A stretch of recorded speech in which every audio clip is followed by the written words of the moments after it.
What a beautiful morning it is. Welcome, ladies and gentlemen, to Coffee and Sports, the morning show on Wire to Wire Network. I'm here with three of my favorite gentlemen this morning. Fellas, how we doing this morning? How you feeling? Good, man. Good. What's going on, Mo? You got something on your mind, brother? Oh no, I'm good, man. I'm blessed. Gee, Good morning, gentlemen. Good morning, chat.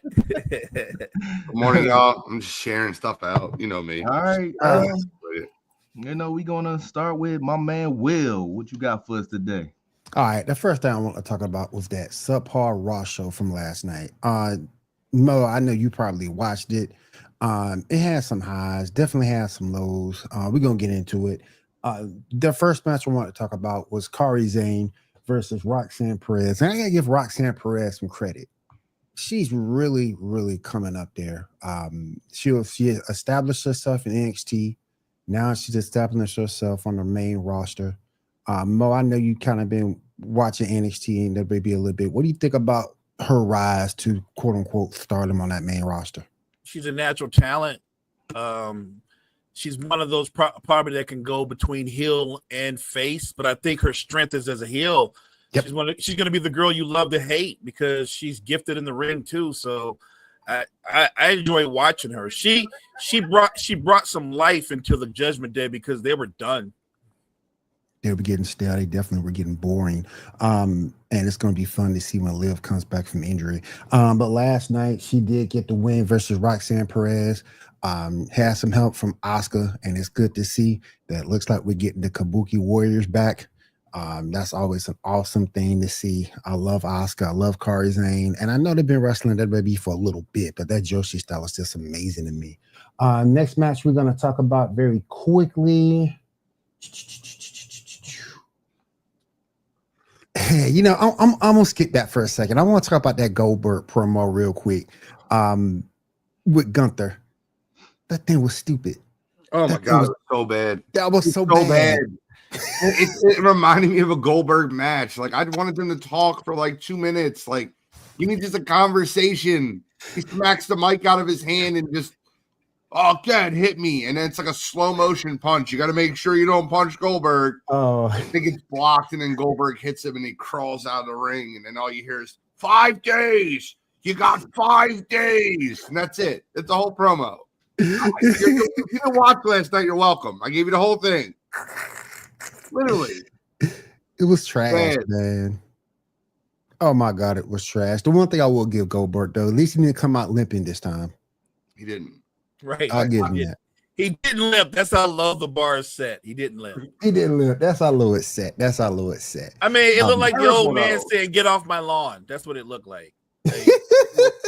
It still was bad and he knows he's not good on the mic. So knocking the mic out of Gunther's hand was actually smart. You don't need to say anything. Yeah. It just reminds me of one of his matches, short and underwhelming. Oh yeah. And I'll always say this about Goldberg, and I know he has some fans out there, but to me, he was good for what he was. He knew what he was. He was good for what he was, but to me, he's a better ambassador to the sport than he ever was a wrestler. That's just my opinion. If you had a problem with it, email me. Well, can I ask you a question real quick? Sure. And I don't mean to be smart when I say this, right? But if you got a guy that wants to come back and do a retirement match, and you're putting him in for the WWE Championship, and he is literally a 3-4 minute match, why do the WWE fans love Channing Goldberg? Like, I watch WWE and I am annoyed, just like you're annoyed, just like Mo's annoyed. Mm-hmm. But like, if you hear it, like it sounds electric there. All you hear is Goldberg. And I get it. It's like the what, right? Like, but I don't know, man. Like, what is the mystique? What is like, why do people want to watch this? I wanted them to treat him like they treated Hogan when Hogan did that weird ass promo. And they booed him. Yeah. I think the reason is okay. Let's call a spade a spade. Hogan's not the best person, but when you listen to Goldberg talk, Goldberg speak, he speaks toward the fans. He speaks to, like I say, ambassador toward the sport. I think the second part of your point is why the crowd loves this name. that's the mystique he built in WCW. He's built as this alpha male who can go out there, kick butt, take care of business, and be done. Look, in real life, if a fight lasts longer than 3 minutes, you could be done. In real life, if a fight lasts longer than 3 minutes, you could be done. He was doing a lot of his stuff 4 or 5 minutes. So, from that standpoint, I sort of kind of get it. But like I say, he was good for what he was. He knew he came in not knowing what the business was. They gave him this persona, 4 or 5 minute matches, which is all he can do. But he perfected that and he built a mystique around it. So props to him, I guess. But I feel like off camera, there's people telling people to chant Goldberg. I feel like people must be being paid. That's what I feel like. You can't see him off camera, but because remember, think about the audience you're talking about. Yes, there's some people old enough to have seen Goldberg wrestle, but most of the people in there, they're younger than that. They don't know him from a can of paint. Yeah. And they chanting his names. Somebody's telling them to chant his name. They don't know him. The kids' parents say chant his name. It's TikTok and all that. They like to watch highlights. I just seen a bunch of highlights of Goldberg yesterday, and I'm like, why? Why is this dude here? Well, like I say, if you go back and look at it, they built him. He had that mystique. They built him perfect for what he was. He will get him. Don't worry, we'll catch him. But yeah, the next match, I don't get this. It was out of the clear blue. Braun Breaker versus Sami Zayn. I don't understand why that match took a turn back to that. There was no build to the match at all. Yeah, there's some history there, but there's no build to it at all. What is even that great of a match? Like a C-. What do you guys think about that match? I don't think it was a great match, but I do like the fact that Heyman told you basically last night was the Empire striking back. Like they were just doling out punishment. I like it when you call out somebody. He told Sammy don't come to the ring. Like I had no problem with that at all. Like he said what I think a lot of people think of Sami Zayn. Like Sammy's entertaining. I can't fathom Sammy being a world champion. I just can't see it. I've seen the underdog do it before, the yes movement and all that. I don't want to see another one of those. I didn't really care for it the first time around, but I don't want to see it again. So the thing with Sammy is I think the buildup was for Rollins Penta, and I think what they were trying to do is they were trying to make Penta had no one left. Jey Uso is taken out. Sami Zayn's taken out, and then that's why you got the LA Knight moment. SmackDown star coming over to basically, interrupt Seth Rollins' beatdown of Penta, like to hype up Saturday night's main event. So, I think that's what the whole point of the show was. You have to understand they were all given off 5 days for 4th of July. So a lot of it is lazy storytelling, but that's why they did the double show last week for Monday Night Raw and SmackDown on Monday in Pittsburgh. So this is a little lazy storytelling. This is a little extended break for a lot of people, but it wasn't awful. And real quick, I ended on the best match of the night. Yeah, we got Rollins versus Penta. I was a decent match, guys. I would have gave it a B. What do you guys think? Seth Rollins could have a good matchup with a mop. It doesn't matter. And the way that Penta is so athletic, that was great wrestling. And it reminded me of what I guess you see in AEW. You see really good wrestling without storytelling. Penta's not going to have the greatest storytelling behind it, the language. But the point being is you watch two guys that absolutely know what they're doing. And it's actually funny because two of the best wrestlers in WWE went in the ring, and one of them made a mistake. Penta made a mistake, cut Seth Rollins. He has a cut over his head.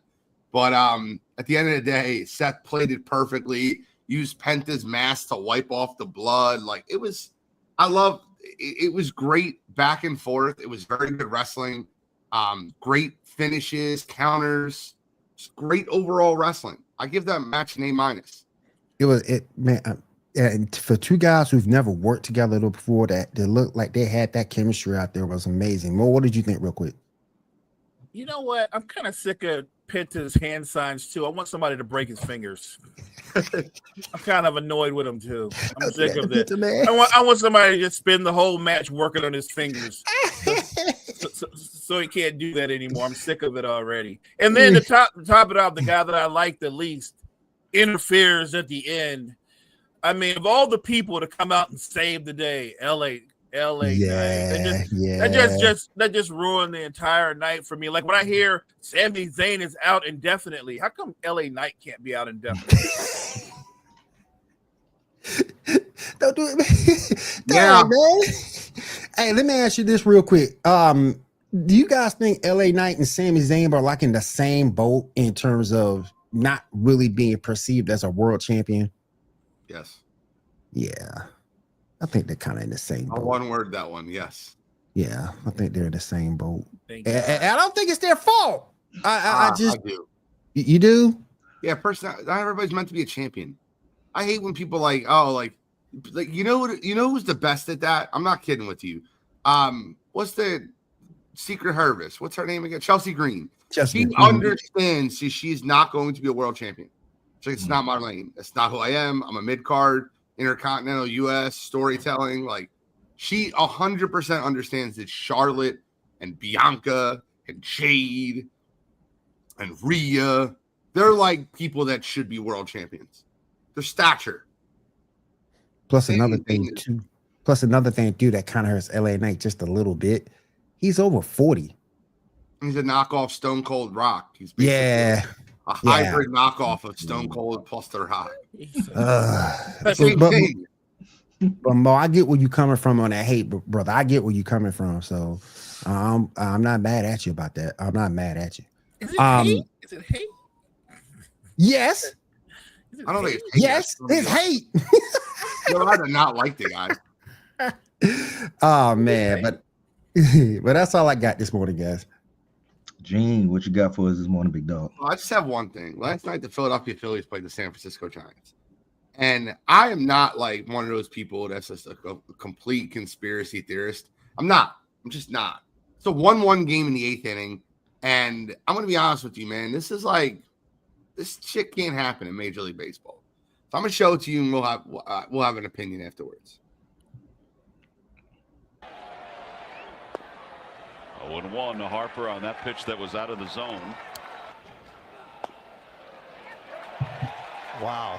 He's got Chapman and Flores. Adames being for ERA. Jeez. And he's been calling that pitch a lot. He's had a wide zone, and that caught the corner. Another pitch. It's on the plate. Oh boy, Phil.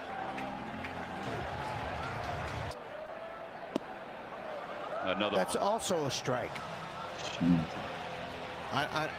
Jesus. That's 2-2. And a strike 3 called on the pitch that was out of the zone. well out. Yeah, Bryce having a word with Phil Cuzzi about that. Damage he has on left-handers in particular. 2-1. That was a little off the plate. Top of the second inning, Nick Castellanos leads it off, and he takes strike 1. Yeah, this could be big crowds all week.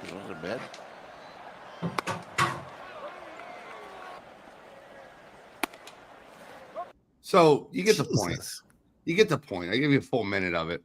The missed strike calls that they started with were in the 8th inning, and Matt Chapman struck out 3 times. 3 straight balls that were called balls that were strikes. 3 times he should have struck out. It was an 0-2 count. Strike, strike, strike. They were the outside corner. The one in the upper left, I guess it just barely nicked it. I can understand that. But the bottom left full count pitch, that was strike 3. That was embarrassing. That cannot happen in Major League Baseball. That was the go-ahead run in the game. Phillies lost that game 3-1 last night. Harper and Schwarber struck out on pitches that were over a ball length out of the strike zone. Bring me the robo-umps. Aren't these umps, and Gene, please correct me if I'm wrong, aren't these umps graded? Yes. He had 20 missed calls last night. It was one of the worst grades of the season. And 17 of them went against the Phillies. Oh, my which God. Is absurd. That's craziness. And like, I'm not saying people bet on baseball. I'm not saying that the guy they do bet on baseball. Mhm, they do. That's what I'm saying. I'm not trying to accuse this guy of fixing a baseball game, but that's the way it felt last night. Phillies lost the game 3-1. Our best hitters are getting called out on strikes that are over a ball length out of the strike zone. It's embarrassing. I just needed to let that be known. Hey, Gene, man, when umpires and referees start getting older, man, they got to start fixing games because they need that bigger payout for retirement. You know what I mean? Carmike, boy. Hey. Carmike gonna find that conspiracy part of it. He gonna find it. Oh, hey, I'm just saying, man. Look, oh man, that's ridiculous. some of that I could call myself, man. I just had lazy done, so I can see good. You know what I'm saying? I can get back there and call that. Carmike, the pitch to Harper that was up in the zone, that was a full ball length up in the zone, was the furthest one. Like, I couldn't believe that one got called a strike. And Harper said something to him afterwards. He's like, "It's just." I ain't gonna lie to you. I used to play baseball, bro. I'd have lost it right there on the field, bro. You got to be kidding me. I'd have lost it. Like, bro, strike to our best player too. My man said we're not questioning this. I'd have lost it, man. There's no way. That's a lot of missed calls. 7-3 on missed calls too, by the way. That's the part that and you've seen the two that Sanchez got at the end. They're going to show a third one that Sanchez got on the outside, but it was 17-3. Jesus. That's a little one-sided. I don't know what to tell you. I wouldn't get 17 missed nothing at my job. I'd be fired. Hey, babe, call me and hey. Did you? In fact, Carmike, did you see what the one pitcher is getting studied for? Like missing those pitches. Like, did you see? Have you heard this baseball like dilemma of fixing games? No. Fixing a pitch. Hold on. Pitches. Betting. Suspension. This is amazing. Hold on, I'm gonna read it to you. So Luis Ortiz is the subject of a gambling MLB betting integrity. So there was like one first pitch of the second inning and first pitch of the third inning in two different outings. And there was heavy bets on the first pitch, whether it was going to be a ball or a strike. And I'm talking about like 50 to 100 times what the normal bet would be first pitch of the inning, ball or strike, because you can bet on that. Mm-hmm. These pitches are so far like it looked like a child was throwing the pitch. I could throw 50 Cent was throwing out the first pitch, like low outside curveball that was nowhere near anyone's swing at it. And there was like millions of dollars of bets on that pitch being a ball. So he's now being investigated by Major League Baseball for fixing games. He's never going to come back. And by the way, if Luis Ortiz can get suspended over two pitches, what the F is this? Luis Ortiz should be suspended over two pitches, Tony. If you don't think that first of all, when you have 145 times, that's what the story says, 145 times the normal amount of bets for a first pitch being thrown on one pitch, and that's the pitch, like he threw it 65 feet outside so that the batter had no chance of swinging at it, that is 100% fixing baseball games. He should be suspended. I mean, let's not act like they ain't been fixing baseball games since the beginning of time. You know what I mean? So it all comes down to your experience. You know what I mean? The bull we just watched that was umping and missed 17 calls. He probably been in the game for almost 2-3 decades, probably. 20 You know. So at that point, you can do what you want. You can do what you want. You know what I mean? It don't matter if he get fired. He on his way out at some point anyway. So I don't know how old Luis Ortiz been there, but if Luis you do a pitcher, and he's the pitcher that bet on. Like I'm almost assuming that he told a group of people to bet on the first pitch of the second inning to be a ball, and then he threw it 15 feet off the plate, so it was a ball. And there's 147 times the amount of normal bets being thrown on the pitch. Like, let's just say the normal bets are like $15,000 on a pitch. Like, there was millions of dollars. He's a pitcher who threw a pitch and people betted on that ball. Correct. To be a ball. Correct. Oh, so he doing what the people be doing in the NBA. Fixing games. Malik Beasley and all of them. Like, I mean, hey, bro, it's too suspicious, man. Like, at that point, if you got mad people on the first pitch betting for it to be a ball, you got somebody in there betting with them. So I pulled it up for you so everybody can see it. I'm not saying where it's just instant. I'm just saying Here, I pulled it up. You guys be the judge. These are the 2 pitches he's being investigated for. Okay. One was the first pitch of the 2nd inning. One was the first pitch of the 3rd inning. This is the pitch he threw. First pitch missing, low ball 1-2 Arozarena beginning the bottom of the 2nd inning. Pedro Pages leads off and takes There were 2 pitches that were heavily bet on to be balls. I mean, come on. Let's keep it real now. He threw He that last one straight in the dirt. Like he wasn't trying even to put it over the plate. I could have threw that pitch. I think the gamblers told Matter him. of fact, we seen several athletes, full scale athletes, going and try to throw a pitch for baseball and throw it in the dirt. Carmike, I think what happened was the people that bet on the pitch told him, like, yo, that was way too close. The first one you did, and the second one he did was just even further. He threw it into the grass. Oh my god! Yeah, you got suspended. You gotta get suspended. No, man. no, that's a ban. You're gone. You should not ever pitch at baseball again. That's too suspicious, man. Like he ain't even try. I would have tried. Try to get it to the plate, bro. Like what we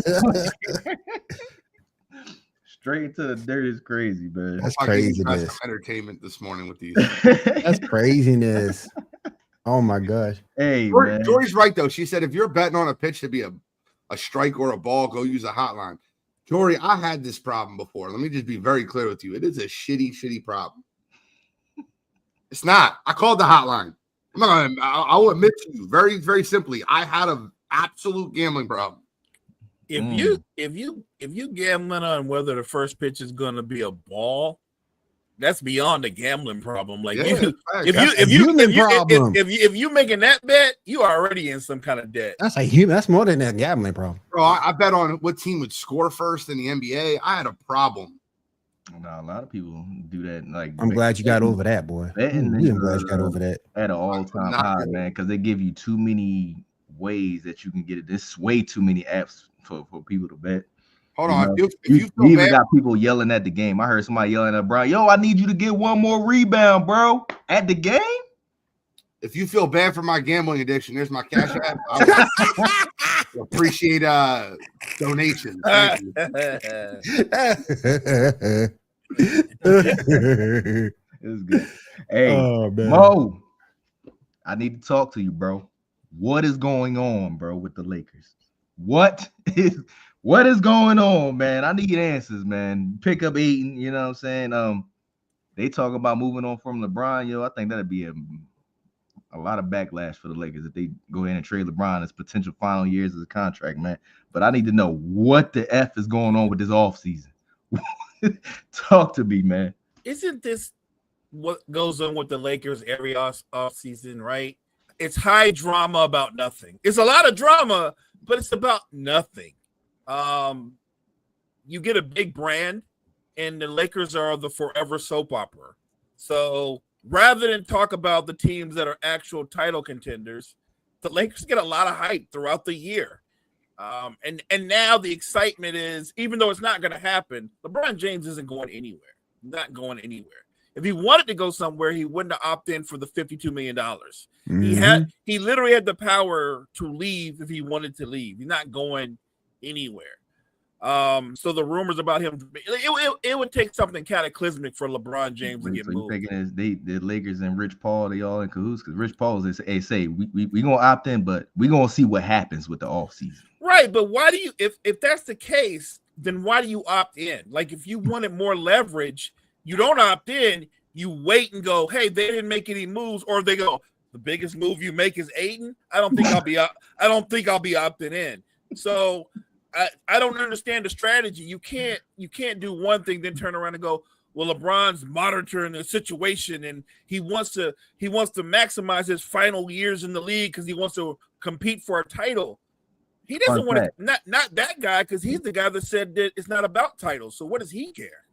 He said Rich Paul said he wanted to win rings for the last couple of years in the league, but LeBron don't care about rings, right? Ring culture. This is the first time Bron has ever opted into a player option this year. That means it's going to be his last time. It means it's going to be his last year. You don't think? I wish that him and Chris Paul would just basically say that this is going to be their last year. Chris Paul all but said that this will be his last year. Mhm. I think they deserve the farewell tour that they've earned. They do. Like I think both of them. I think LeBron gonna sit. I think he gonna sit out because Chris Paul already announced this is last year, so he gonna have his little farewell tour. As a respect, I think LeBron gonna sit out. Sit his retirement off to next season and have his ultimate farewell tour by himself. I think you can honor them both. Chris Paul's gonna get a ton of respect every arena he goes to if this is his last season. You're right, but LeBron being in LA, he gonna outshadow his retirement tour by a landslide. Well, he's a bigger star. It's a given. But I'm just saying that people around, I'm talking about people within the league value what Chris Paul has contributed to the league. I think he's going to get a great send-off if this is indeed his last. And I hope if it is, I hope he stays with the Spurs. I think he can have a really fun year with this young Spurs team. I think the Spurs are a playoff team. If Wemby stays healthy. They definitely got the talent. Sure. They definitely got the talent. You're right. If Wemby stays healthy, right? Yep. Gene, come on, man. Talk to me. What is going on with the Lakers, man? I mean, it's the offseason. I have no problem with the Lakers. You want to know what I laughed at Summer League? I laughed at something in Summer League, and it had nothing to do with the Lakers. The Philadelphia 76ers star number 3 pick, VJ Edgecombe, had 28 points the other night. Yeah, he was balling. He was out with an injury in game 2. No, it's not a big injury, but like if that is not par for the course of being a 76ers fan, that it's a great player coming up. He's injured. Nah, I'm gonna be you can't, because players can't just sit out just to be sitting out. I think they was like, all right, we seen he can get on his rim, get buckets and all. So let's not risk it in summer league. You know what I mean? I mean, I get it, but I would give him more than one game. The kid's 18. It's like at the end of the day, I think that people need to be playing in the summer league to start getting what grown man competition is like. And I'm being honest with you, because the grown man competition in summer league is still not what you're going to see in the NBA. There's still not grown men. There's still 22, 23, 24-year-old. Mm-hmm. You might run into a 26-year-old in the summer league. You're going to run into a 29-year-old grown man when you get to the NBA. He needs that competition. This isn't Baylor. And Jim brings up a good point, because when you go and get some grown men, you're going to get grown men that's got mortgages and mouths to feed. They're going to be going at 100%. So, yeah, I agree with Gene on that. I don't know. I don't think they're grown men. Jordy needs to chill in the comments. She's nailing it. Everything. Yeah. Perfect. I think Chris Paul and LeBron are last of the Mohicans, and we all on to whoever's left. Kyle Lowry just opted in for his 20th season. Man, why did y'all do that? You tell me. I'm a Sixers fan. I'm giving up, man. I'm done. I don't get that. I don't. He ain't got it no more. Oh, man. That's happened since he was with the Heat. Yeah. That's smart on his part to opt in, though. He knows this is the last big contract he'll ever have. He ain't dumb. I'm opting in, too. No, he got a veteran minimum. He ain't getting no contract. I'll tell you, if you can squeeze any kind of money out and you've been in the league 20 years. Hey, one more ain't gonna hurt. Nah, Kyle Lowry. So, Patrick Mahomes has spoke up, and he's sick of it. He's sick and tired of it, man. He said, I sat back and just had to listen to people talk. Let's just play football, handle it there. He looked like he gonna have one of them I'm about to be on your head seasons, man. What you think about what's about to happen with these Chiefs, man? That's now that he's sick and tired of people talking. Y'all know how I feel about all these players just talking stuff. Oh no, this ain't just the players. This is Patrick. I know it's Patrick Mahomes, but go out there and just play, man. Go out there and just play. Prove it on the field. Show what you can do on the field. We know who you are. We know your cachet. We already know that you're a superstar. Go out there and show it. Go out there and show that you can rebound from having what would be in quote by many a bad season from the Chiefs. Go out there and start showing it, man. I'm tired of all these players just talking stuff. Go out there and prove it. NFL genius weigh in, man. Patrick Mahomes said he tired of people talking about him, man. You about to light this season up. Let's get to it. I mean, I miss Patrick Mahomes from 3 seasons ago, if I'm being completely honest. They figured out ways to win games, which is great, but the way the defense is adjusted to Patrick Mahomes in the NFL is, I don't want to say it made him boring, but I miss those 60-yard throws to Tyreek Hill down the sideline. I miss him putting the ball pinpointed at 70 yards on a dime over the shoulder to someone. And like the messed up part was he did that for a couple of games, but Marquez Valdes-Scantling let that ball bounce off his face. Mecole Hardman's dropping him. Like he needs a guy that can go out there and run one of those down. And I think Hollywood Brown, if he's healthy, can be that guy. So I'm looking forward to the Chiefs having a bounce back. I don't think it's going to happen. I know Chase is really upset with me because I predicted them not to win the division. I'm sorry that it's the same song and dance. I predicted them to win the division every single year that they've won the division. This is the first year I'm predicting them not to win the division. Who are you predicting this year to win it, Gene? Chargers. Okay. I can see that. I can see that. So, but I would love to see Patrick Mahomes get back to it. What'd you say?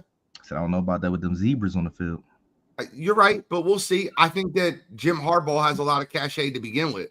Justin Herbert's a star in the rising. So you might talk about the zebras on the field, but the Los Angeles Chargers are still must-see TV. Let me ask you this, man. Do you really think if the zebras wasn't helping last year that the Chiefs, with that roster, should have only lost 2 games? I think they were a benefactor of a couple fortunate calls. But if I'm being completely honest with you, I think it gets polarized because of the Chiefs. If you watch any NFL game, there's a bad call here, there's a bad call there. They've gotten a couple of them they got away with, but a couple of them, they were actually really penalties. Like the Cincinnati Bengals game, like, I'm sorry, that's a dumb move by the safety to drive into the back of the wide receiver on a 4th down early. Yeah, I remember him. Yeah. That's not on the zebras. Now I get it. If they didn't call that, you'd be like, all right, well, they should have called it. And if they do call it, they're like, oh, they got bailed out. I think their biggest benefit, and a lot of the calls were like to tie the game, like field goals to tie the game. Like, you don't know if they would have lost that game. Or even the Isaiah Likely thing where they're talking about a toe tap. Like, his toe was out of bounds. Mm-hmm. That was correct. And even if he catches the ball, right, they still got to get the 2-point conversion to tie the game.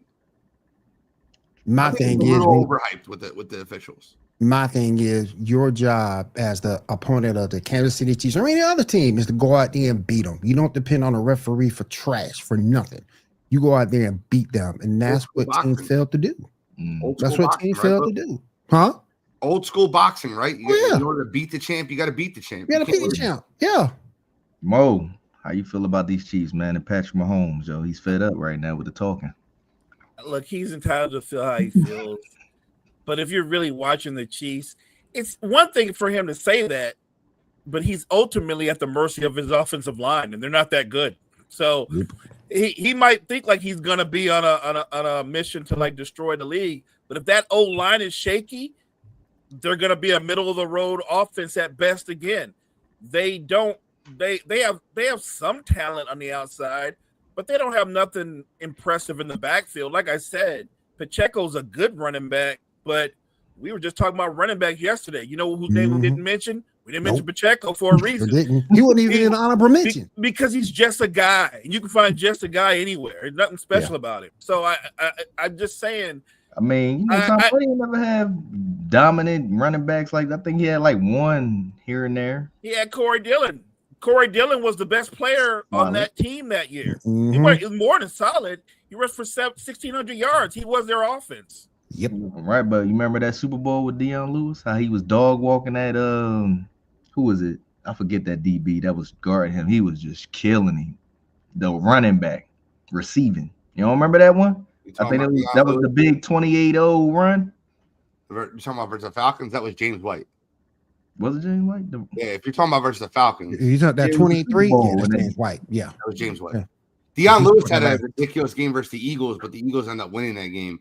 Deion Lewis had a very good game versus his former team, the Eagles. It was James White. He was cooking. James White was cooking versus the Falcons, though. Second half, man. Didn't he score the last touchdown for the Patriots in that game? Dude, he was on their head, man. And I think that Falcons DB got I think he got cut after that year too. Look, the first that should have got cut after that year was Kyle Shanahan. Dan Quinn. Thank you. Thank you.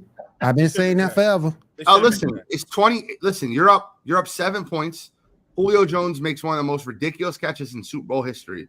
You're at the 28-yard line. You have one of the most accurate field goal kickers in the league.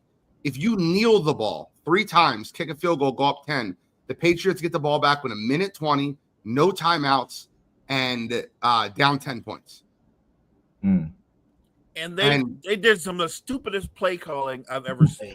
You literally could run 3 quarterback sneaks.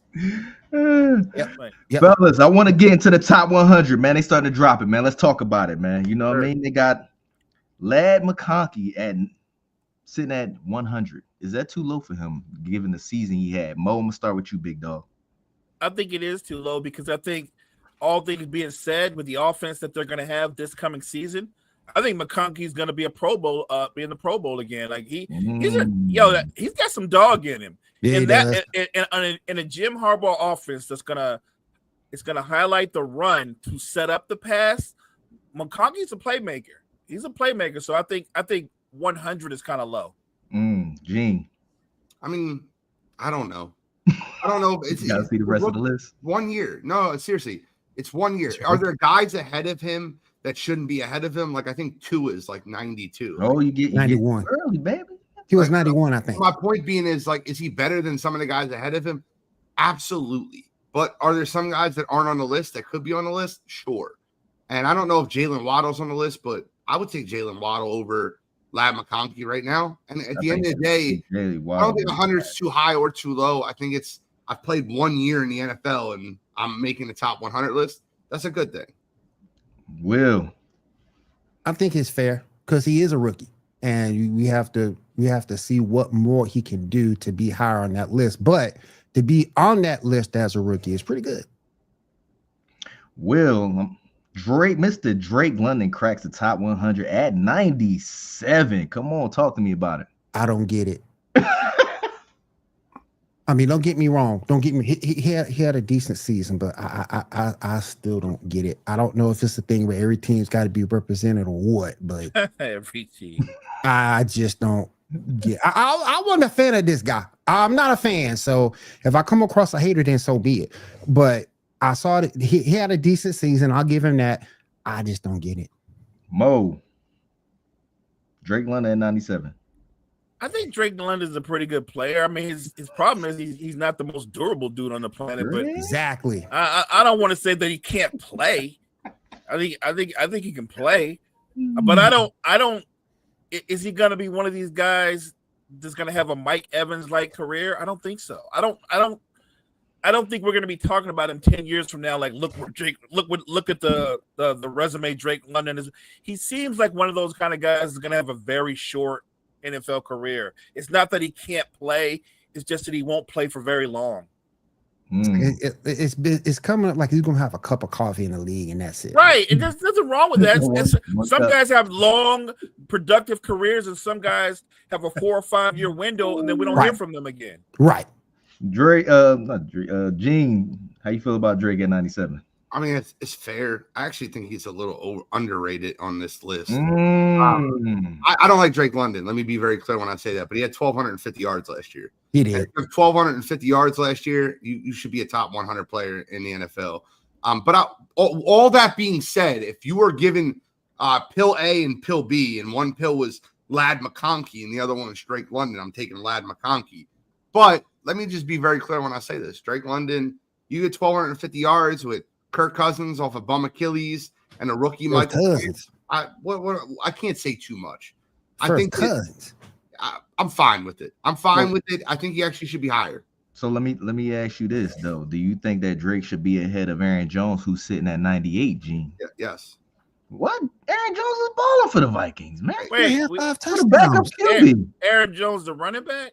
Aaron Jones, a running back. And wide receiver too. He's still a good football player, but he's on the other side of his prime. Anytime a player adds senior to the name because they have a kid with the Aaron Jones senior, as soon as they do that, I'm just like, yeah, he's on the back nine. Yeah, he's on the back end of his career. All right, man. So Gene, come on. I'm gonna give it to you. You got Levante David at 96 now. Josh Sweat at 95, Jesse Betts at 92, and your boy Tua at 91, man. That's the only issue. Jesse Bates Nope. is a very good player. I think he's a little Mhm. underrated. I He don't. dropped from 36 to 92, 91. That ain't bad, right? I think Jesse Bates is a very good player. Tua is somebody I would not put in my top 100 because he's one hit away from not being in the league. Yep. But they ain't got nothing to do with his talent. He You're right. Ain't but available. He cannot throw the deep ball. Their offense is starting to get figured out. I think Bates should be higher. I think Tua should not be on the list. Bates was on a better team to show his talent because he's a really good football player. Really good football player. It's funny you say that. He was on Cincinnati and he showed his talent for a little while, but he had contract issues. And if I'm being completely honest with you, that no-fly zone they're building down there in Atlanta, he's actually looked better in Atlanta than he's looked anywhere. So I think he made the right decision going there because of what that no-fly zone Atlanta is real. I love that whole group that was down there. Mo, how you feel about this list, man? Tua sitting at 91, dropping from 36.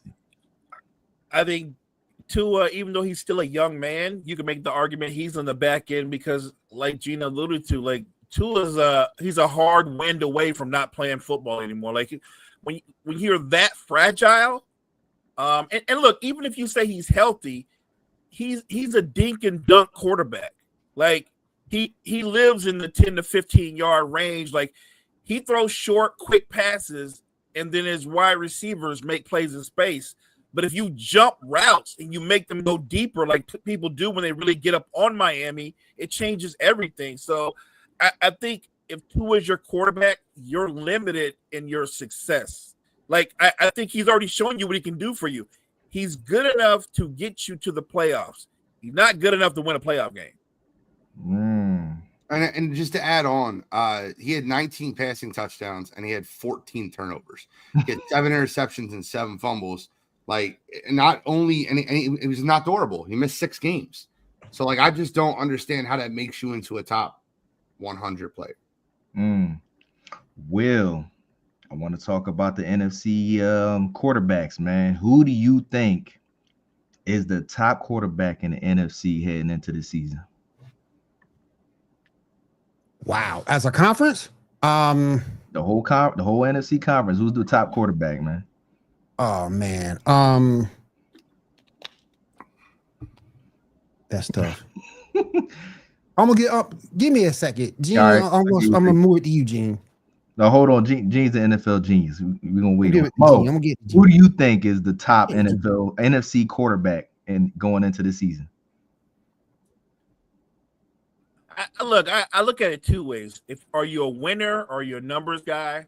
I like winners, so I'm gonna go with Hurts. Hurts is my guy, and behind him, even though he's not rated as high, I'm just a big fan of Matthew Stafford. I am. Ooh. Well, I'm just that's me. That's me. Ooh, so you skipping over Jordan Love and Jaden?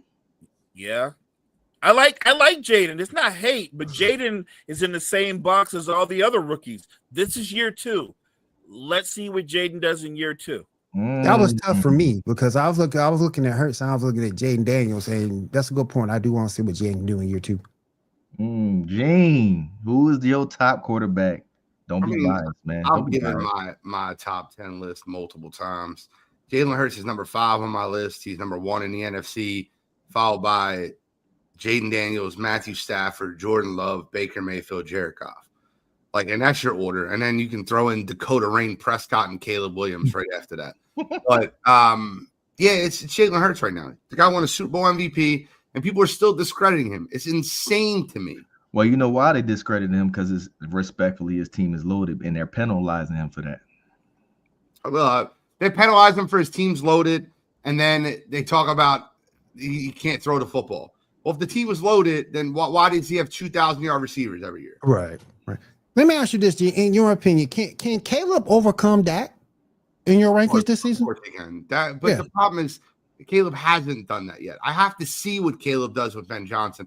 I have to see what Caleb does with an offensive line. I know Cottrell is high on Caleb. He was very high on the Caleb over Jaden train. I get that. But in that same respect, you still got to show me. Like I'm They from absolutely- Missouri when it comes to quarterbacks. I'm from the Show Me State. Right. Yeah, they absolutely Makes sense. that whole team. So they got like the number 4 Probably more than offensive line in 13, the by the league. So Caleb gotta show up this year. If he don't, I think they're gonna be looking like, yo, what's up, bro? He's coming into this season in his second year because of all the additions, because of Ben Johnson, with more pressure than any second year I've ever seen. So don't tell me just about his talent. Tell me where his mental is at, and can he how he handles the expectations and the pressure, because that'll go a long way and tell you what Caleb Williams is or isn't. I also want to see what Jaden does. Does he go through the second year unscathed, or were teams adjust to him like they did CJ Stroud? So we'll see. Gene, boom or bust in the 2025-26 NFL season, man. Russell Wilson. Bust. Playing on a terrible Giants team. What are we talking about? Seriously, I'm not like I don't even think that's a hot take. Will, boom or bust. That was Russell so Wilson. fast. That's so fast. That's a bust. Dang. That's a bust. I don't like that situation. He been in a bad situation in Seattle, man. Nah, not this bad. Not when you got he got Malik Neighbors, and when I think he had a bad season, he had DK. So I think Malik Neighbors got a bigger route tree than DK, so I think it should be better. Oh yeah, definitely. Yeah. But I just don't like that situation, and they're already talking that he might not be the starter. Bro, they have Andrew Thomas and a bag of Doritos at the offensive line. Yeah, I don't really care who Malik Neighbors, and Tyrone Tracy is listed as their RB1. I'm not saying he's bad, but we have no offensive line. We have one tackle. They got John Runyon's kid, and then yeah. When you talk to Giants, you talk more of the defense than the offense. Yeah, their front four is incredible. Their front four is sick. Mo, boom or bust, Russell. I'm just gonna be different and say boom. Just because everybody else because everybody else said I'm just gonna be different. I'm gonna be a different guy. Mo, boom or bust, Aaron Rodgers. So what is success for the Steelers? Winning a playoff game, getting to the Super Bowl. Like if the bar is winning a playoff game, I'm gonna say bust. I don't think they're gonna win a playoff game. I'm not even sure they make the playoffs with Aaron Rodgers. Mike Tomlin has not failed making the playoffs, man. Look, all I know is you can have all the weapons in the world, which by the way they don't. And they have a really bad offensive line and a 42-year-old quarterback. Yep. I don't see how that works, but you know what I mean? Like they can prove me wrong, but I don't think that's gonna work very well. Will, boom or bust, A-Rod. Bust. Gene. I stop it. This is I don't think that they have any chance of being a boom. And I think that no, just A-Rod. His season. I'm telling you, I don't think he has any chance of being a boom. I think he's done. I think he should retire. Gene, year 2, Caleb Williams, boom or bust? It's a boom. And it should be a boom, but it's a projected boom. You don't know yet, but what Ben Johnson has done is intelligent. He has brought in offensive linemen to protect Caleb Williams. I know schematically he can make quarterbacks better. Look at Jared Goff. He was a half a season away from being out of the league. Yep. Now he's looked at as a top 5 NFC quarterback. I think it's definitely a boom. Will, boom or bust? Boom. Boom. Mo? Can I say pop? I don't think it's gonna be a boom where this guy's gonna go. He's gonna throw 35 touchdowns and 3 picks. I think I get why everybody says boom, but I watched him at SC, and I was not one of the people that was overwhelmed like everybody else. I watched him, and what I see, I think there's an intangible missing with him with his mental makeup. I think he'll have a better year. I don't think it's going to be the year that everybody thinks it's going to be. So I guess I'm going to have to say bust, because I don't think he's going to be what everybody thinks he's going to be. Mo, I'm gonna stick with you. Year 3, CJ Stroud, boom or bust? And that's a tough one.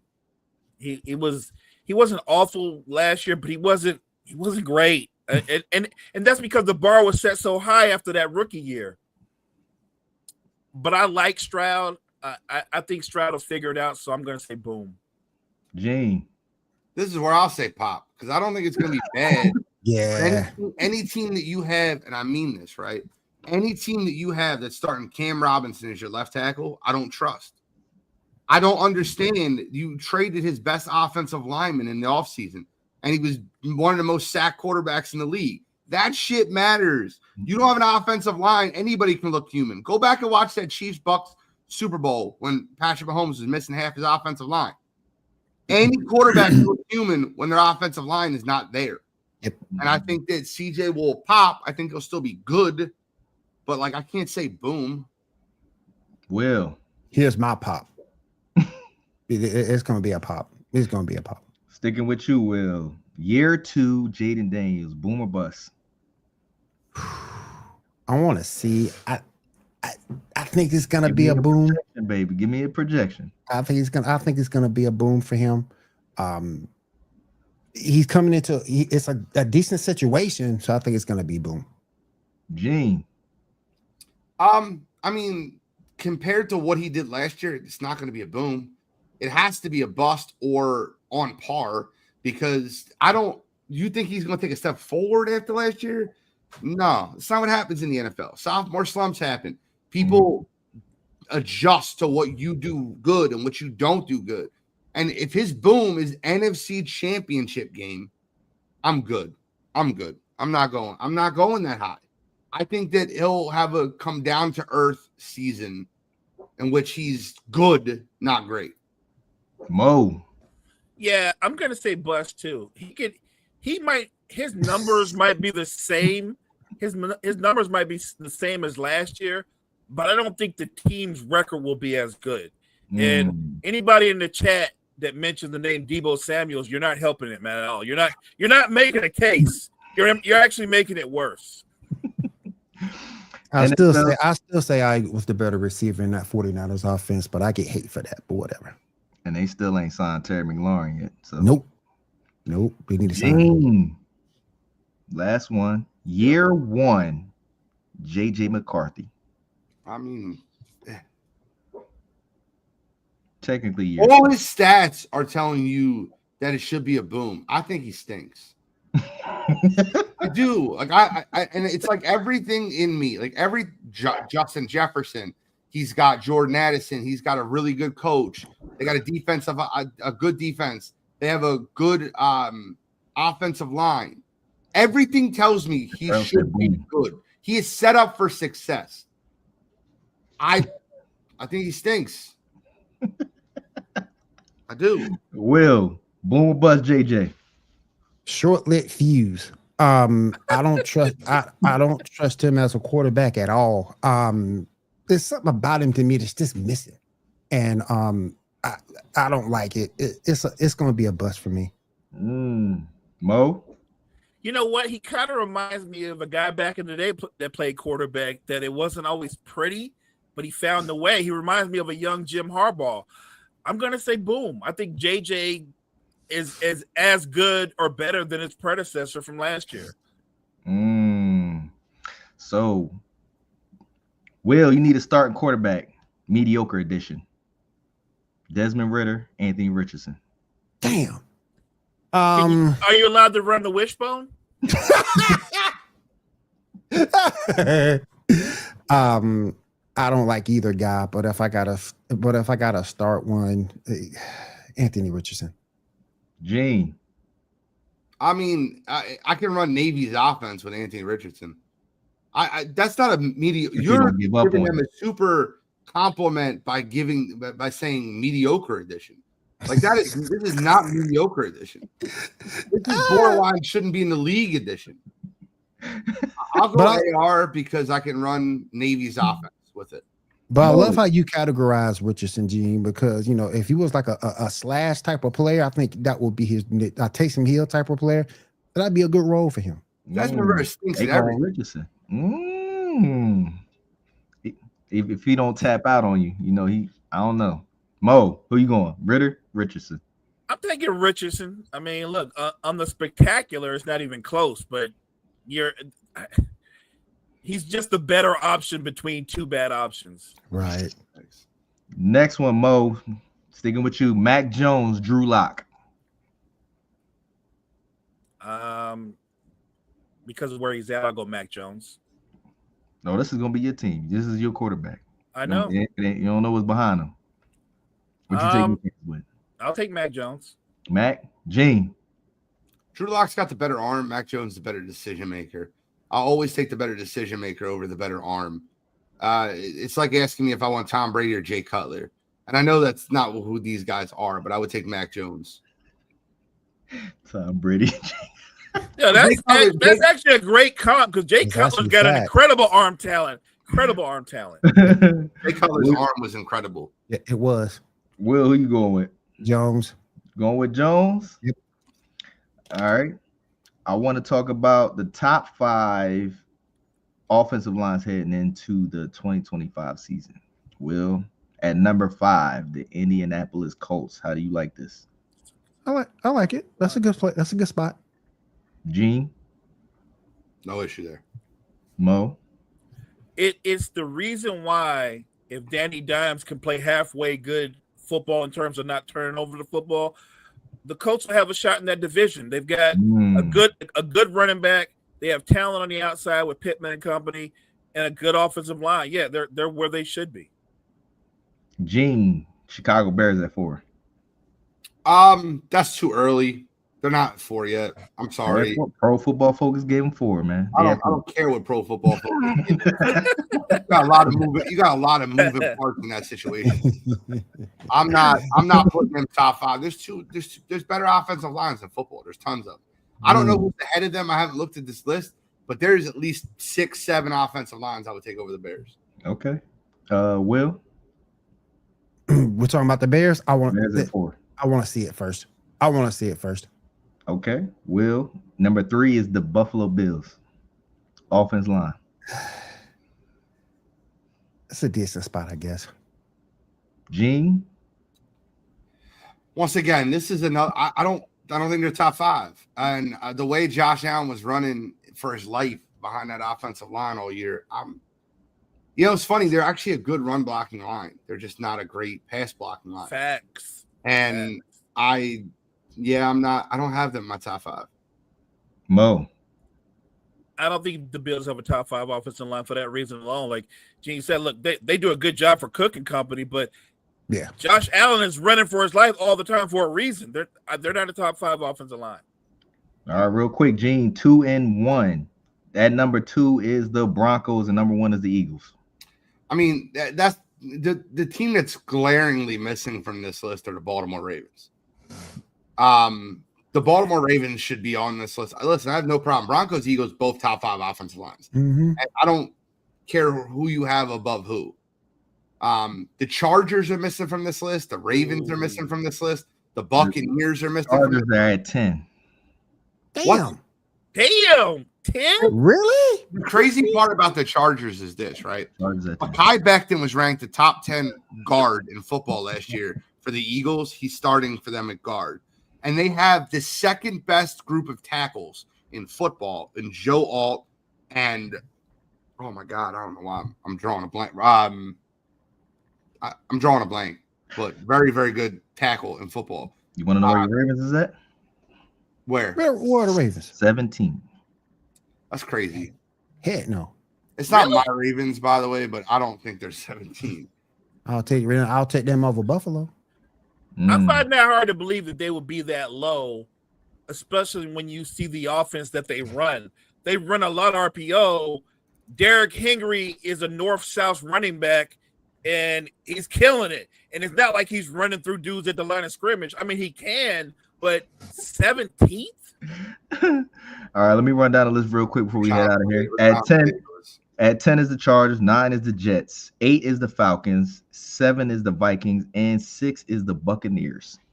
And that's how we're about to head out. You know, some stuff we can talk about tomorrow, fellas, when we come on the show. Man, it's been a pleasure. It's always a pleasure being on the show with y'all. Gene, any closing remarks for our people? No, just make sure you keep tuning in to Wire to Wire Network. We keep gotten stuff going on. Appreciate everybody in the chat. Will. Yeah, got nothing. Just want to say thank you for everybody showing up this morning. We appreciate y'all. Always a pleasure. I'll see y'all next week. Always a pleasure. And you already know, if you mow better, you do better. Close it out, big dog. Hey, thank you, chat. Make sure you check out all the great content we have at Wire to Wire Network. Wire to Wire Network, we appreciate you.